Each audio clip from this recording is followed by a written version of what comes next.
Viewers welcome back on program. So viewers गलबात करन जा रहे हैं कि एमनेस्टी इंटरनेशनल ने अपनी रिपोर्ट विच ट्रंप पुतिन ਅਤੇ नेतन्याहू ते दोष लाया है कि ਉਹ ਵਰਲਡ ਆਰਡਰ ਨੂੰ ਤਬਾਹ ਕਰਕੇ ਜੰਗਲ ਦਾ ਰਾਜ ਸਿਰਜ ਰਹੇ ਹਨ। ਸੋ ਇਸ ਬਾਰੇ ਆਪਾਂ ਗੱਲਬਾਤ ਕਰਨ ਜਾ ਰਹੇ ਹਾਂ। ਸੋ ਅਸੀਂ ਚਾਹਾਂਗੇ ਕਿ ਤੁਸੀਂ ਇਸੇ ਤਰ੍ਹਾਂ ਬਣੇ ਰਹਿਣਾ, ਦੇਖਣ ਸੁਣ ਲਿਆ ਲਿਖਣ ਲਈ ਤੁਹਾਡਾ ਸਭ ਦਾ ਬਹੁਤ ਬਹੁਤ ਧੰਨਵਾਦ ਜੀ। ਡਾਕਟਰ ਸਾਹਿਬ ਕੀ ਕਹਿਣਾ ਚਾਹੋਗੇ?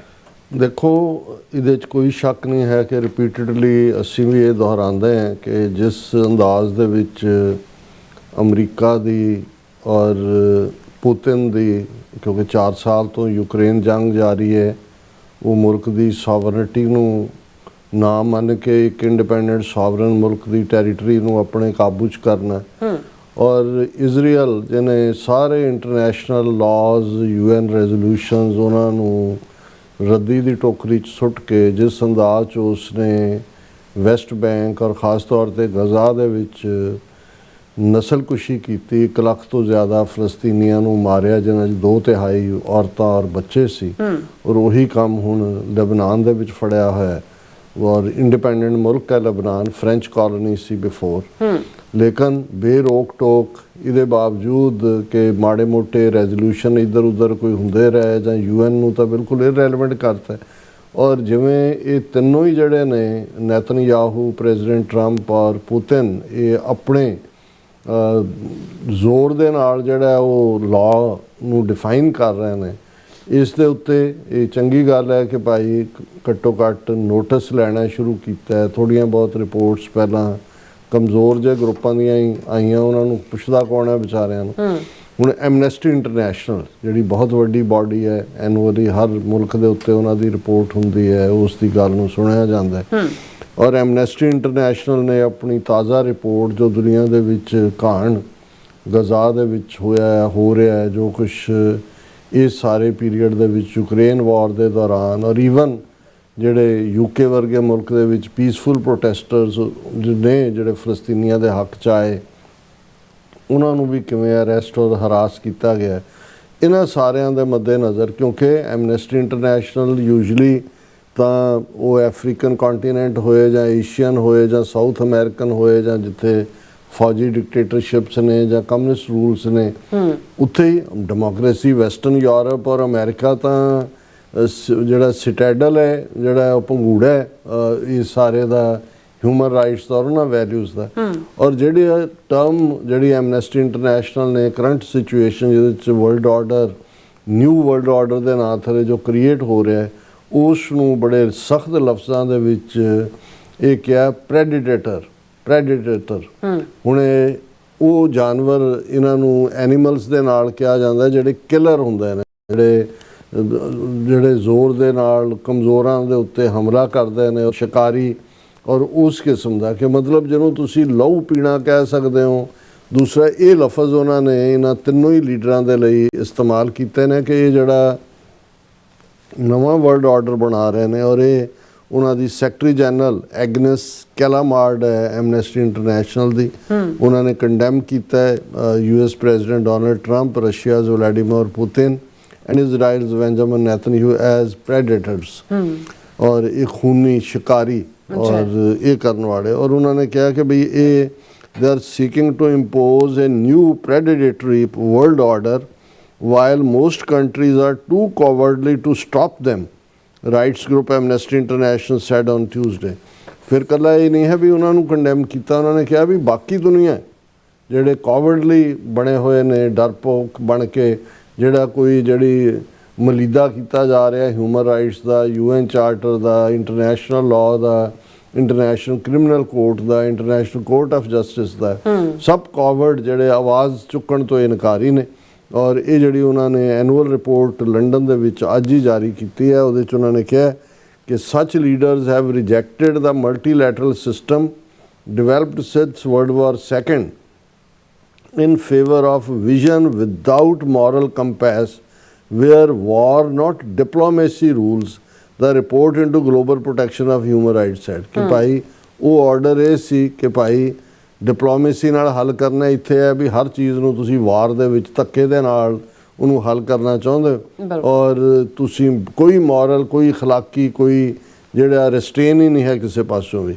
ਔਰ ਇਹ ਹੈ ਕਿ ਭਾਈ ਉਹਨਾਂ ਨੇ ਕਿਹਾ ਕਿ ਇਹ ਜਿਹੜੀ ਜੋ ਕੁਝ ਚੱਲ ਰਿਹਾ that could destroy all that was built up over the last 80 years, Mrs. Calamard warned in the preface। ਉਹਨੇ ਕਿਹਾ ਜੋ 80 ਸਾਲਾਂ 'ਚ ਹਾਸਲ ਕੀਤਾ ਹੈ ਉਹਨੂੰ ਸਾਰਿਆਂ ਨੂੰ ਅਨਡੂ ਕੀਤਾ ਜਾ ਰਿਹਾ। ਫਿਰ ਉਹਨਾਂ ਨੇ ਕਿਹਾ ਪਹਿਲਾਂ ਪ੍ਰੈਜ਼ੀਡੈਂਟ ਟਰੰਪ ਦੇ ਉੱਤੇ ਜਿਹੜਾ ਹੈ ਉਹ ਕਾਮੈਂਟਰੀ ਹੈ, throughout 2025 mister Trump, mister Putin, mister Netanyahu among others pursued economic and political domination through international destruction, suppression and violence on a massive scale, she said in her opening speech। ਉਹਨਾਂ ਨੇ ਕਿਹਾ ਜੀ ਸ਼ੁਰੂ 2025 ਦੇ ਸ਼ੁਰੂ ਤੋਂ ਹੀ ਇਹਨਾਂ ਤਿੰਨਾਂ ਨੇ ਇੰਟਰਨੈਸ਼ਨਲ ਡਿਸਟਰਕਸ਼ਨ ਕੀਤੀ ਹੈ, ਸੁਪਰੈਸ਼ਨ ਕੀਤੀ ਹੈ ਔਰ ਵੱਡੇ ਪੈਮਾਨੇ ਦੇ ਉੱਤੇ ਹਿੰਸਾ ਦਾ ਸਹਾਰਾ ਲਿਆ।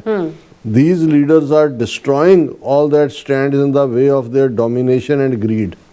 ਕਿ ਜੋ ਵੀ ਇਹਨਾਂ ਦੀ ਡੋਮੀਨੈਂਸ ਤੇ ਇਹਨਾਂ ਦੀ ਲਾਲਚ ਦੇ ਰਸਤੇ 'ਚ ਖਲੋਂਦਾ ਹੈ ਉਹਨੂੰ ਵਾਈਪ ਆਊਟ ਕਰਨ ਦੀ ਲਾਈਨ ਹੈ।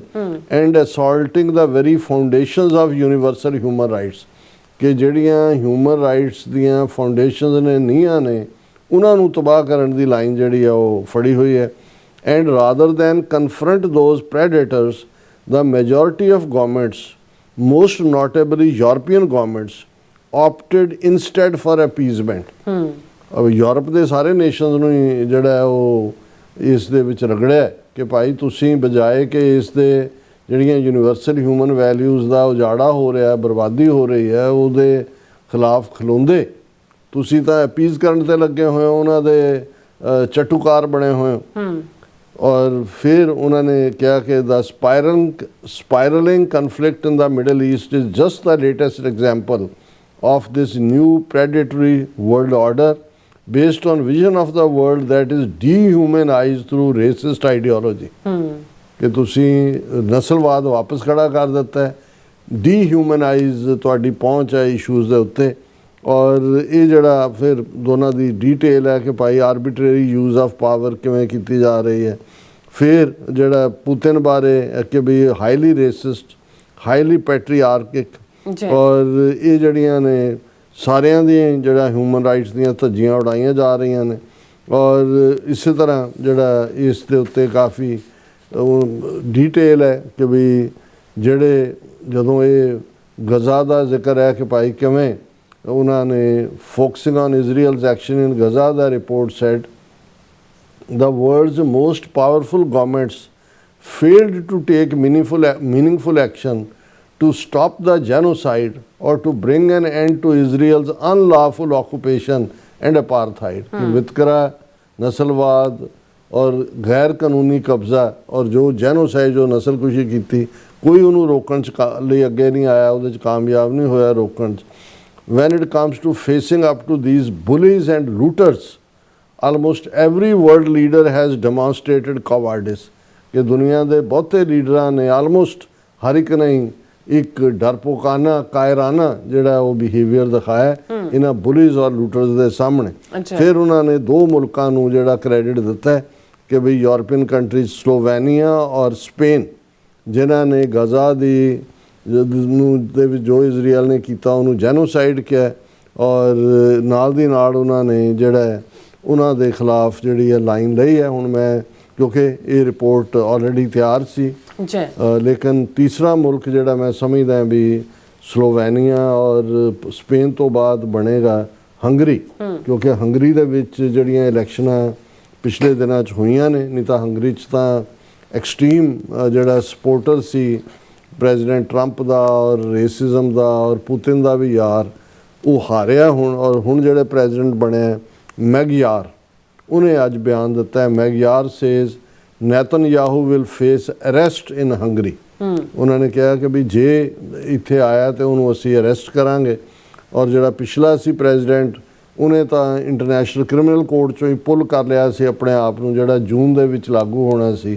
पर मिस्टर मैगयार ने कहा कि उसनूं असी रिवर्स कर रहे हैं, असी इंटरनेशनल क्रिमिनल कोर्ट का हिस्सा बने रहांगे। और क्योंकि इंटरनेशनल क्रिमिनल कोर्ट ने नेतनयाहू नूं वार क्रिमिनल डिकलेयर किया है, इसलिए जो हंगरी दे विच वड़िया ते असी उहनूं अरेस्ट करांगे। सो असी समझते हैं भी बेशक अल्टीमेटली ਵਰਲਡ ਪੋਲਿਟਿਕਸ ਤਾਂ ਦੁਨੀਆ ਮਨ ਦੀ ਜ਼ੋਰਾਂ ਨੂੰ ਕੋਈ ਪੁੱਛੇ ਨਾ, ਕਮਜ਼ੋਰਾਂ ਨੂੰ ਉਹੀ ਡਿਸਾਈਡ ਕਰਦੇ ਨੇ।